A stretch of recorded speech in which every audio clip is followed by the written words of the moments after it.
Hello, friends, and welcome to another episode of Just Another Killteam Podcast, connecting kill team communities across the globe.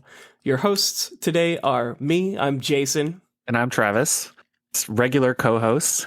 We connect with all sorts of different people, TOs, competitive players, and just anyone else that has something interesting to say that they message us and convince us to talk about on an episode. Yeah, we do like making the world a little bit smaller, one hobbyist at a time. We do have a Discord and a Patreon, which is definitely some stuff that you should check out if you enjoy our content. And if you do enjoy this podcast, make sure to share it with your friends who play Kill Team, because the more, the merrier.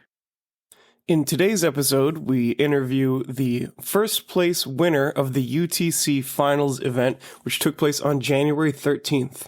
Our winner is Liam. Liam was playing Kommandos, and here's our conversation with Liam. Well, hello. Hello. I'm Liam. Nice to meet you. I'm Jason. Nice to meet you. Liam, this is Jason, my co-host of Just Another Kill Team Podcast. Welcome aboard. Thank you. Congrats on the win. Thank you very much. Yeah, now we've actually interviewed both you and your brother, because I think we checked in with your brother after Adepticon last year. Mm-hmm. I know Goonhammer definitely did, but yeah. Is this a subset of Goonhammer or just your thing? No, this is our thing. I just happen to write for Goonhammer, so I get to post. And they want extra content on the website, so I get to post the podcast on top of the website, which is good for us and good for them, because they get a little bit more content, and we do a little bit of a different angle compared to the more competitive Goonhammer stuff. Mm-hmm. So what do you guys normally talk about on the podcast? Talk a little bit about everything, right, Jason? Mostly we do community stuff, but I think this year for 2024, since we have so many more listeners, we wanted to make sure that we get some more of the competitive focus back in. Mm-hmm. How many listeners do you guys have? 300 or 400, I think. Per it's episode? Like every week, because not everyone listens in the first week. It's pretty consistent. We'll get like 600 to 700 streams per week across multiple episodes. Oh, wow. Mm-hmm. But yeah, for each new episode, it's somewhere between 300 to 500. And then I think we've had it cap out at like 790, I think, at the moment. Wow. I think Ace's episode is the one that has done the best, for probably obvious Ace reasons. But we've had some episodes do pretty well. I think this most recent one, or not the most recent, 2 episodes ago, the Scouts versus Blades episode with Kevin Starr, that one did pretty well, just because I think it's new stuff, which helps. Yeah, first big Kill Team news in forever with Salvation coming out. We chatted about that. And this week, we've got... My dad actually started building it. And this week, we've got the most winningest player as far as cash prizes go. Almost, the most winningest family at this point, considering your definitely. family went to the World Championships with you, your dad, and your brother in tow. And then this year, you just picked up your first ticket, and you and your brother won $650 out of the $1,000 at the UTC Open. Mm-hmm. Yeah, it also helps that I think it's just us and the Jimmy Kelly's family. Although he does have 7 sons, so that kind of makes it unfair. But only he made it in this year. So hopefully this next coming year, it'll be the Kell team versus Garrett family at the World Championships. No, we know who would come out on top, though. Yeah. The boundless enthusiasm of youth. So, as far as things go, you won the UTC Open this weekend with Kommandos. Your brother placed 3rd with Veteran Guard. How are you feeling about Kommandos post-nerf? I feel great about them. I think they are in a much better place now, because that 3 sneaky gets was just awful. I mean, not awful. It was great, but it was broken. And so what 1 sneaky get does is now I can't kill 3 of his guys or 2 of his guys turn 1, in addition to getting 4-2 on primaries. So now it's also changed the way I play Kommandos a little bit, because I find in most cases that it's either going to be like Sniper Boy or Slasher Boy. And sometimes I like to just threaten both killing someone as well as getting 4-2 turn 1 with that model, because with Slasher Boy and Sniper Boy I can just set up a radius outside of where I sneaky get someone, and everyone within that radius is under threat. But it's a big nerf, I'd say, especially because you can't do infiltrate. Yeah, for players who don't realize, the new sneaky get means that you're trapped on whatever order you start with, which has to be a conceal, just like the concealed position from Hunter Clade.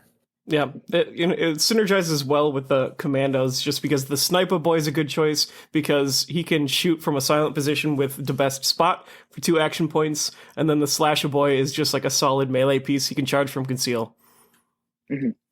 So I'm curious, how long have you been playing Kommandos? Have you been at it for a while, or kind of like started just in the last couple of months? Well, I'm really glad to say I am not one of those people who just started taking Kommandos as soon as they got the Grot and Bomb Squig. I actually took them to my first tournament. I actually played Travis at the first KTO 2022, I'm pretty sure. I played his Pathfinders with my Kommandos on Consecration, which was so good for Kommandos.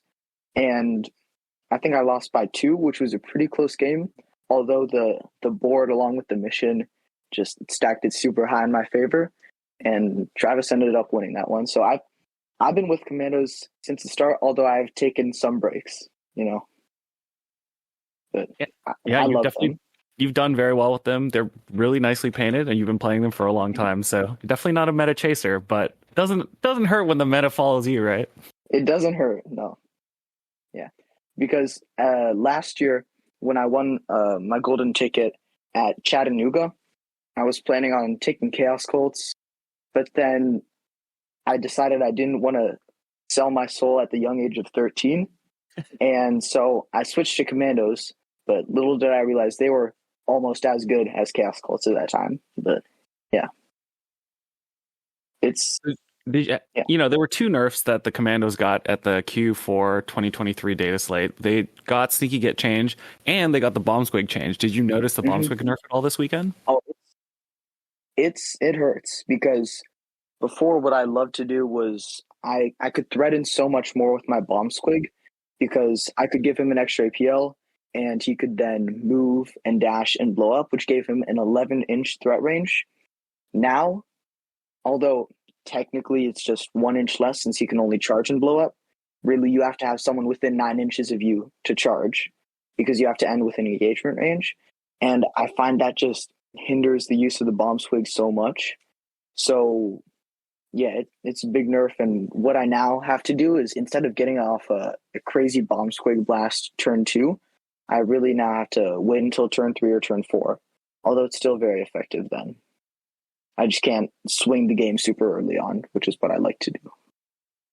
Yeah, I think every player with a big bomb threat wants to do it as early as possible because it really trims out the problem space that you have to manage later on in the game. And without the extra APL, the Bomb Squig is now much harder to keep safe. Or, you just throw him out as an early gambit piece now. So before you could keep him safe, you'd find an Octarius door, have the +1 APL, and then be 11 inches from whatever the door is, mimicking a Demo Man veteran bomb. Now you've got to hold it. People can stay away from it on the charge, or, you have to walk up to it and get blown up, or you set up a turning point 2, turning point 3 gambit, right? Where you move out to the open at the end of the turn when you've activated, and then you get to swing out, or your opponent has to blow it up, or they will lose. Exactly. Yeah, because if it's not even awful if I lose initiative that turn, but if I win initiative, I kill 2 or 3 guys, right? And if my opponent wins initiative, then they have to deal with the Bomb Squig. They can't deal with other pressing matters, otherwise they just get blasted.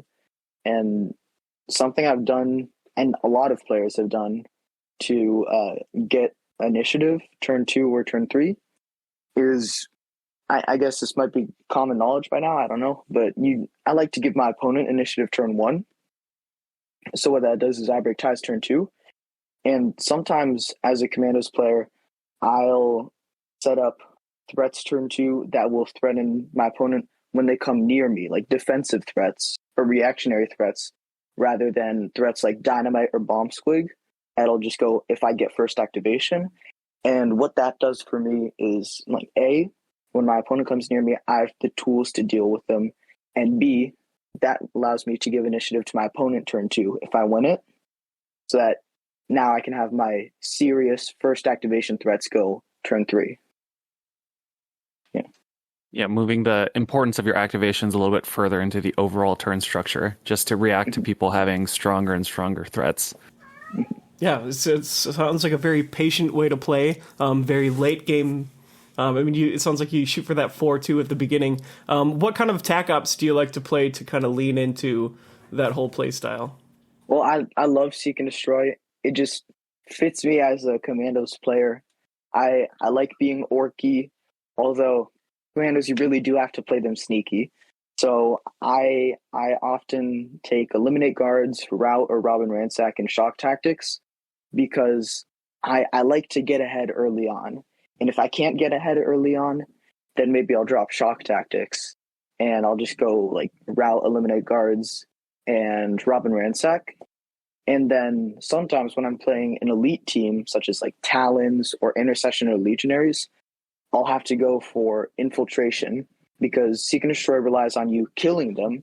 And when you can't kill them, you can't get attack offs from Seek and Destroy.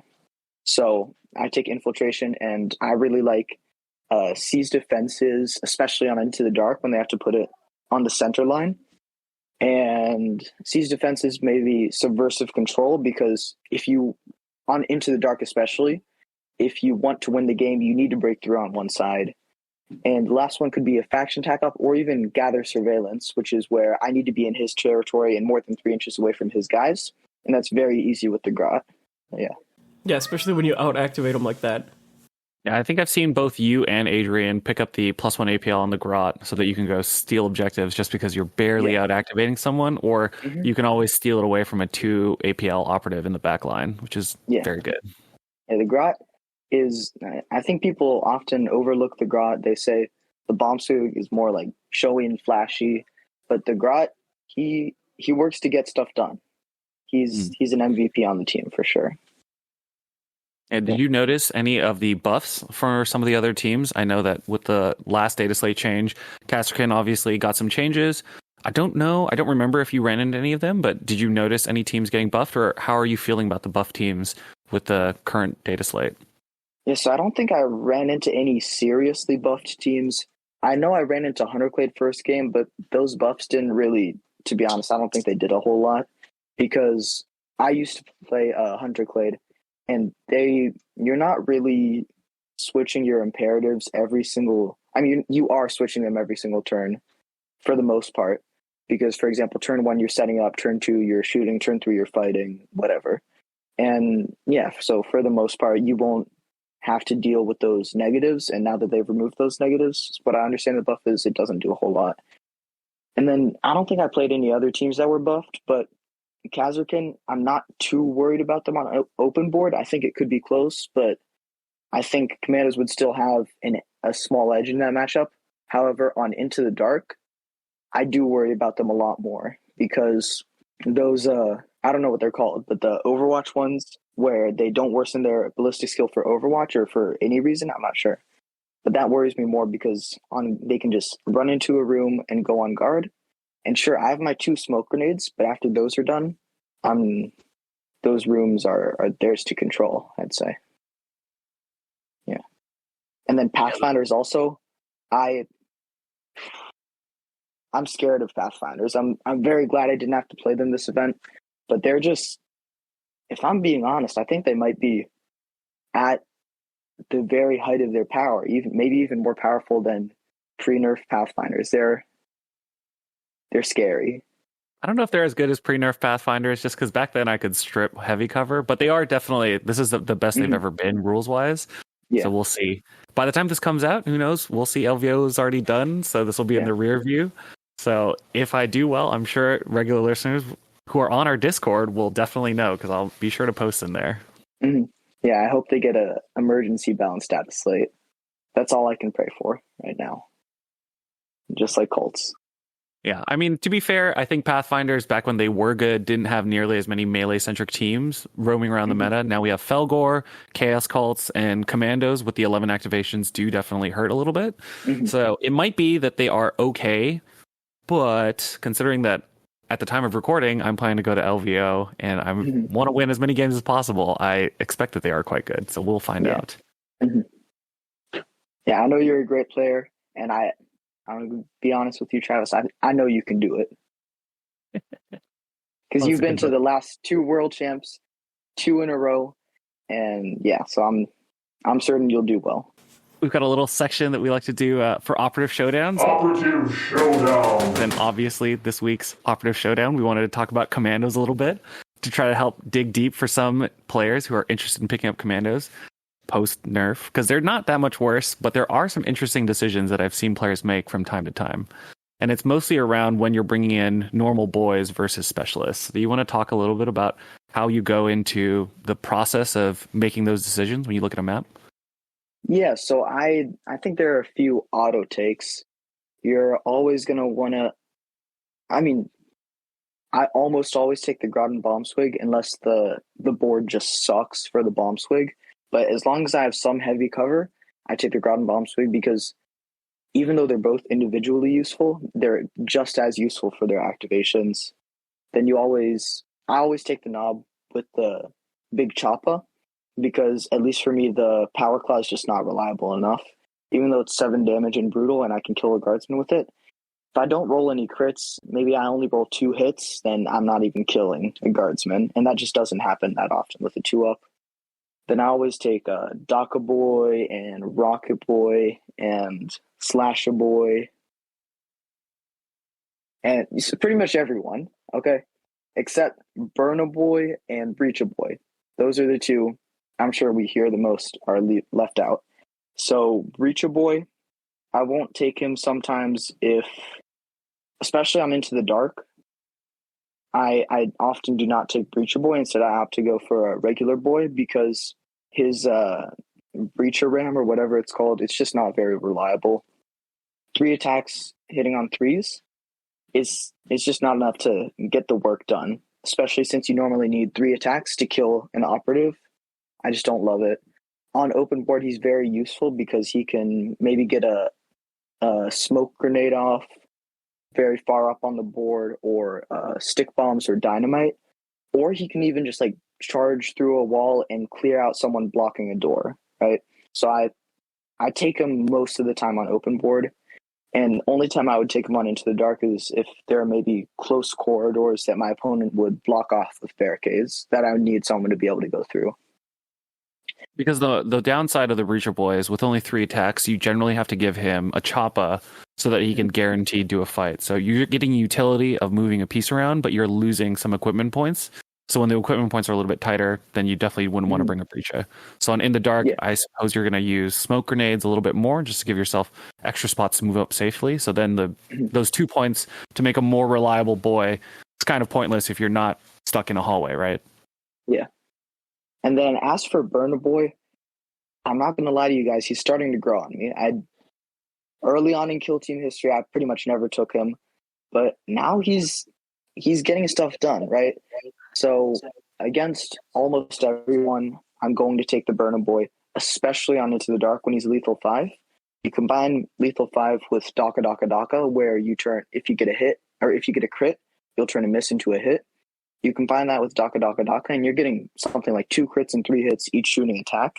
And although it's only 2-2, if your opponent blocks like 2, they're still taking 6 damage, which is very good. Although only time I might not take him is against elites.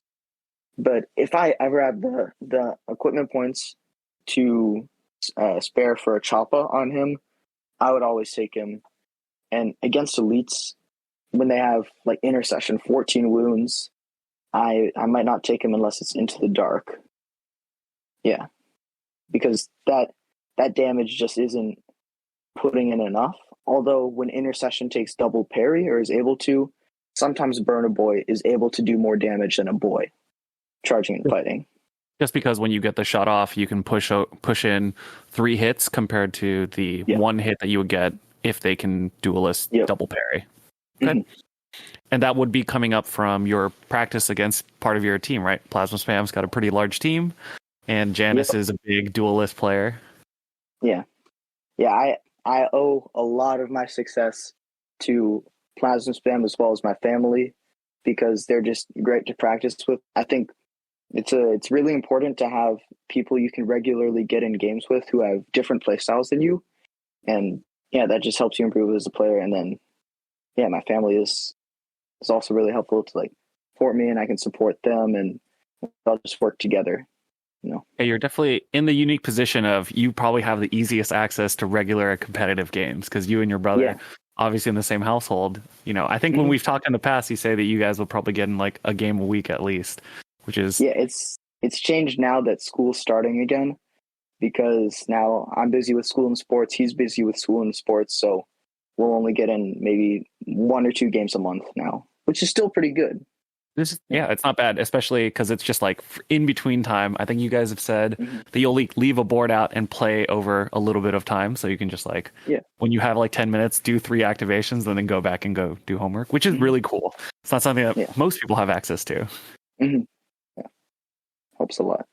And actually, that note about finding players with different play styles rings pretty true, because I've known you for a little bit now because we met at the first Kill Team Open, and I've watched you play over a period of time. And I think early on, you and your brother only had each other as like regular play practice partners, and your dad is also in the mix. And because your brother and you play a little bit more defensively, or your brother plays a little bit more defensively, seeing teams play more aggressively with the same list, that was definitely a shift for you in tournament play for a while, right? Yeah.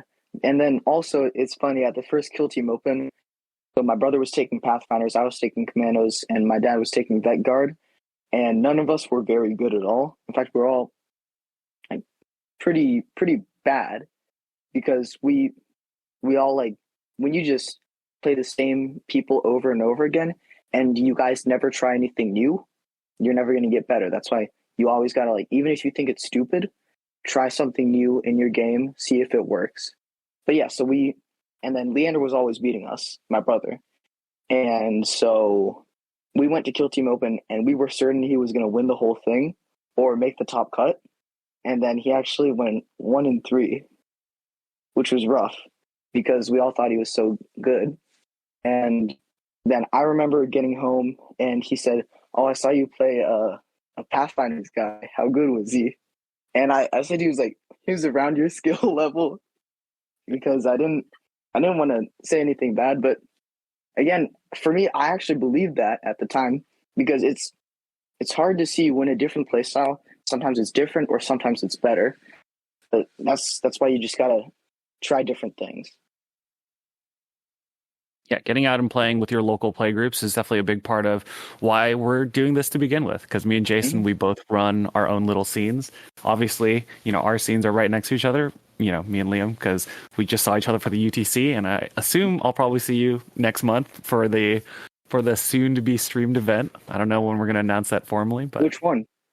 I think we're going to try to do something in late February in Bushwick, and we're going to try to stream all 4 rounds of it. It's not through Goonhammer. This will be like a New York Open presents kind of thing. Oh, okay. But hopefully we'll see you guys up, and hopefully anyone who's listening has this is an early preview that we're going to be running something a little bit more special. Any other questions on your end, Jason? You had chatted a little bit about a few different equipment loadouts. I like if you just kind of nail it down to a couple of your favorite go-tos as like a complete loadout. I think that'd be interesting if you're down for that. Yeah, sure. So I would say, again, a while ago, I pretty much never took smokes. And now, to be honest with you guys, I think they might be the best equipment you can take.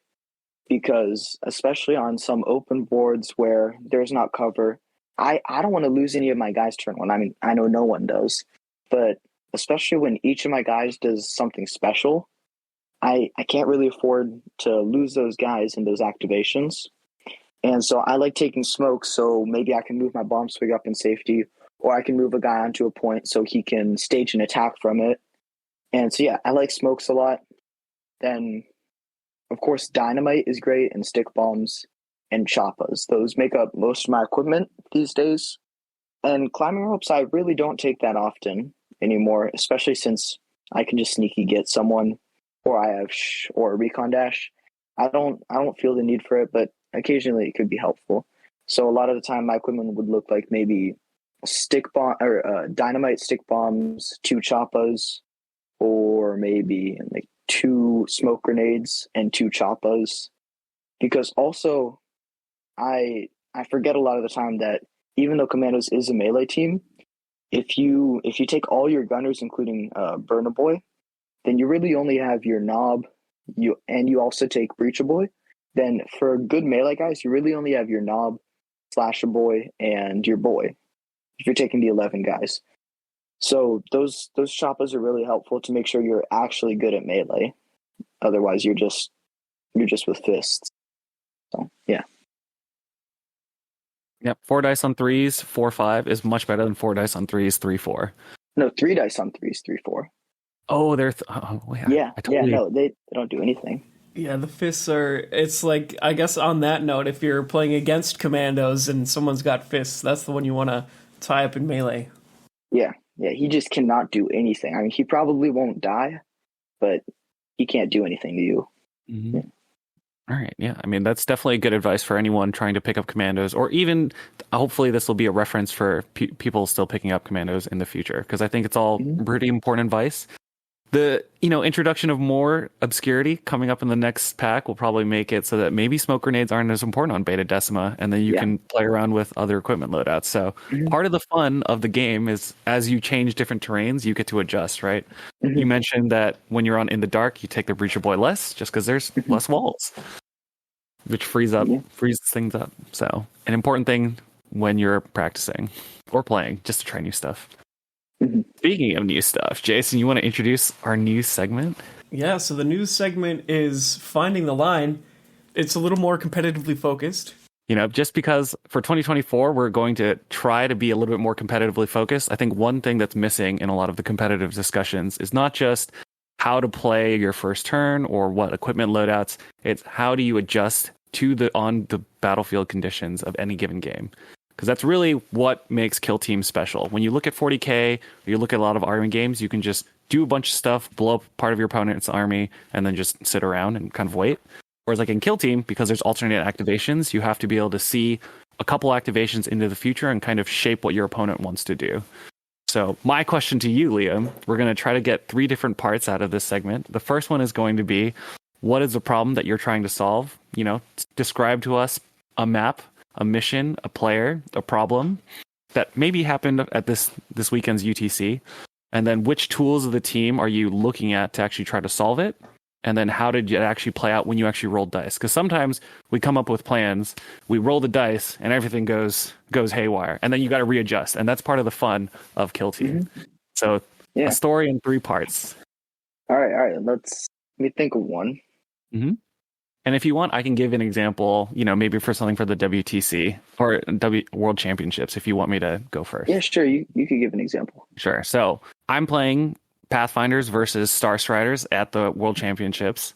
I've got Vayne and an Assassin bearing down on me at the end of turn 2. I've got 3 gunners and a handful of operatives, and I need to get a little bit lucky because I'm a little bit behind on activations because I've lost one to a laser beam. So I need to get a rail rifle, kill the assassin through Overwatch, so that next turn I have a couple activations free to go shoot Elucia Vayne with a worthy cause and bonded. So I identify the closest gunner, move it up, take a shot on the assassin, do a little bit of damage, go into Overwatch, kill the assassin. Step 1 is cleared. And then on the following turn, I worthy cause, turn on bonded, and throw 3 separate railguns into Elucia Vayne, with about 15 dice, because it's 5 per operative, on hitting on 4s.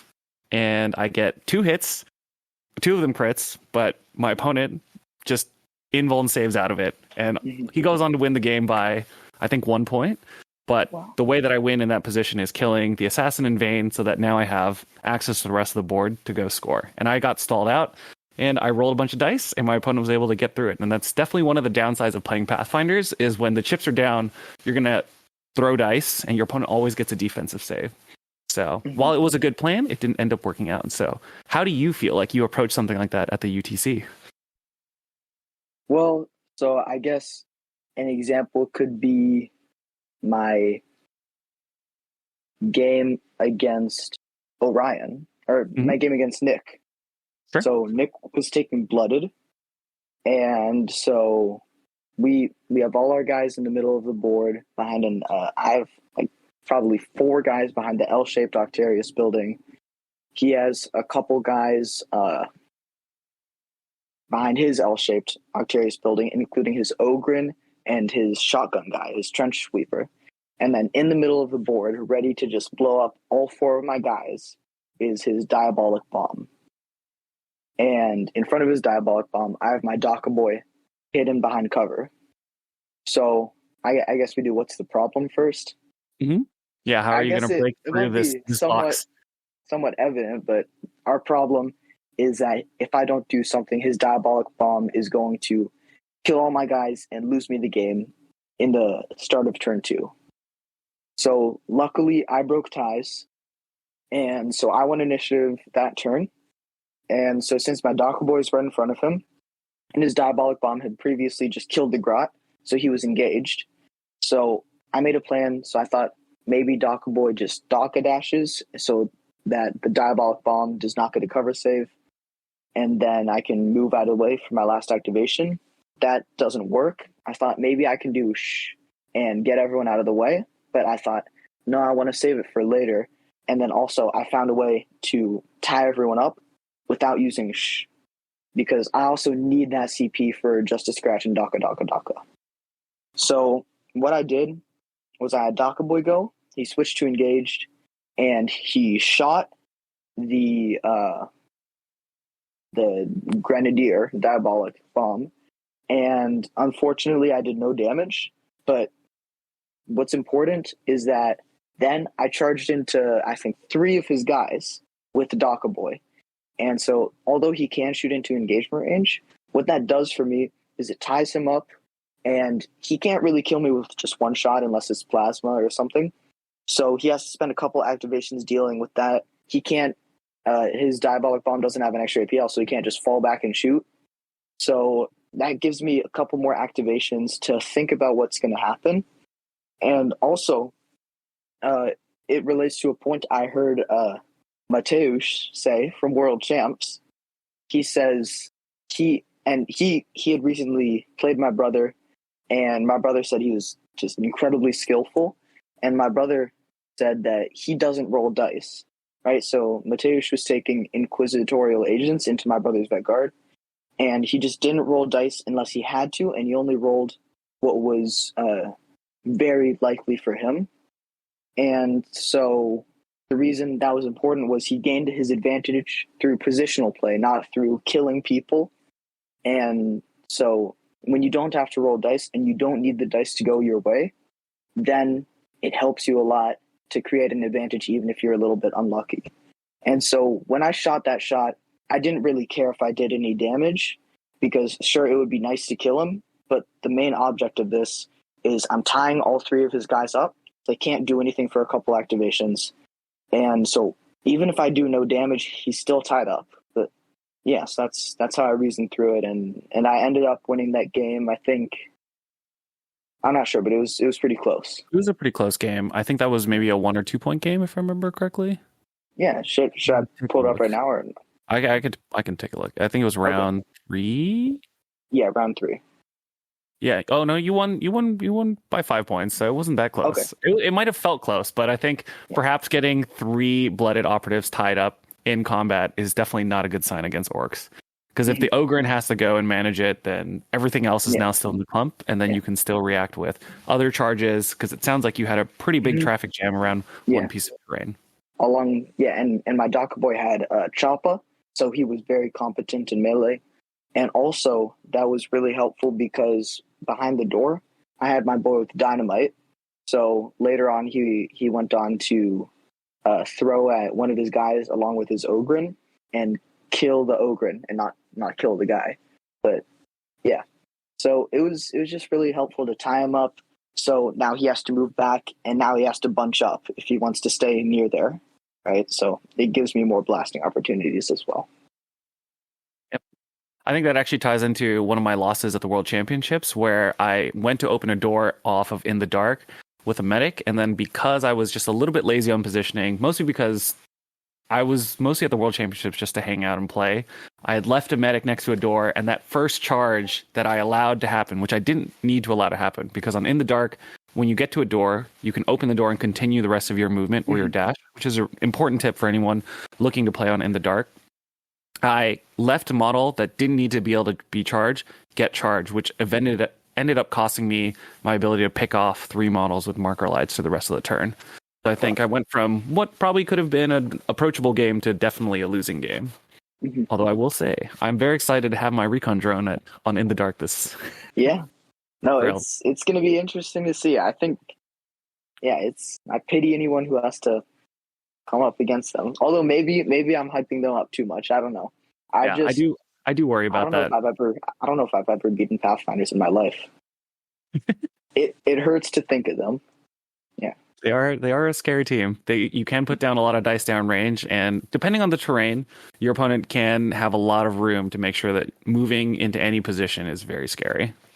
And then especially on chess clocks, that's really what worries me the most about them, is that you have so many easy activations that are going to make your opponent stress. It's like, let's say you have chess clocks, both have 50 minutes or both have 60 minutes, whatever. You spend your first turn just laying down marker lights, and then you spend 5 minutes shooting those guys with marker lights. And then your opponent is just paralyzed, wondering, like, what's going to happen to me and how do I prevent this? So, yeah, I think they're going to be very good on chess clocks. Yeah, actually, that's actually a good segue, I think, into one of the bigger topics of the UTC Open this weekend. Because I don't know, obviously, most of our listeners have no idea what happened at UTC, just because it's not a public mission pack that went out to everyone. But I instituted relatively harsh chess clocking rules, I think, at the UTC finals. I think a lot of players on the West Coast, Dakota was just on here for, last week's podcast. And at LVO, you're allowed to put people on chess clocks freely. So I wanted to make sure that some people had a little bit of access to it. How did you feel like the chess clocks changed the game for the better or worse at UTC because we had them? Well, I think it's a very nuanced topic, to be honest with you. And I would say there are some good parts and some bad parts. For example, I had a great game against a guy named Matt taking Talons of the Emperors. And so we had to play on a chess clock that game, although I think we finished with 20 minutes left each. So I think in some cases it's really not necessary, and it just causes added stress where there's not needed stress. Because also, issue with chess clocks is, like, you can't chat with your opponent at all during the whole game. There's no room for friendliness, I'd say, with chess clock. And you can be polite, but there's no room to, like, talk or anything like that. So that's my biggest gripe with them. But then also, I would say, if you and I are playing and I take 2 hours to play a game and you take 1 hour, my moves are probably going to be better than yours, simply because I had double the decision-making time than you did, right? So that's not fair to you. And so that's why chess clocks are necessary. And yeah, so I think they're very necessary. Although I'd say maybe instead of 50 minutes is really low. I think maybe 60 minutes each could be nice. And yeah, I also think if both players are well-intentioned towards the other players, there should be no problem with chess clocks. But issue is when you're pausing it when it shouldn't be paused, and when you're hitting it to your opponent too early, or really just being a jerk about it. That's when chess clocks become an issue. Yeah, it adds like a layer of friction that is not normally there in an untimed game. Yeah, and then also for the stopping subjects about chess clocks, if you run out of time. So for those of you who don't know, in Travis's UTC tournament, you had 50 minutes each once you started setting up barricades. So it really is pretty much a 2 hour and 10 minute round, I'd say, or 2 hour and 5 minute round. So it was enough time. But the thing is, if you run out of time, if you haven't finished turn 3, right, you just stop there, and your opponent gets to score as many points as they can, right? And here, let me level set. Let me level set for anyone who's listening. So Liam played on the rules. The rules were that if someone hit 0 minutes at turn 2, the player who hit 0 just loses the game. with the intention for chess clocks being that both players are there to play to turn 4, not to a game position where you're going to win the game for sure, not to a game position where, we wanted both players to feel like they got a fair amount of time to play the game. So if you ended the clock at turn 2, the person who had more time spent for sure lost. You just took the automatic 0. I wrote it into the rules where if you end the game on turn 3 with 0 minutes, your opponent would get end of game scoring maxed out, and they would score their board position from turn 3 and turn 4, and you would get no end of game, and you would only get turn 3 scoring. I also wrote into the rules that if you make it to turn 4, then your opponent does the thing that most of the chess clock rules I've seen do, where you just take defensive roles and you can stand around and you can score points passively by existing. So I think that's, you play those rules. I think both you and another player's game actually hit that turn 3 end, score turn 4 point. So you can talk a little bit about how that experience was on chess clocks. So, or if you thought it was a positive or negative, I think. Just because, on the East Coast, we haven't actually been big proponents of chess clocks compared to places on the West Coast that I think are using them a little bit more in America. Yeah, so I'd say if you have more time to make decisions than me, and then we run out of time because of your time, then I do think there should be some penalty to you. That being said, I think some players were upset that they ran out of time and they lost a game that they were going to win.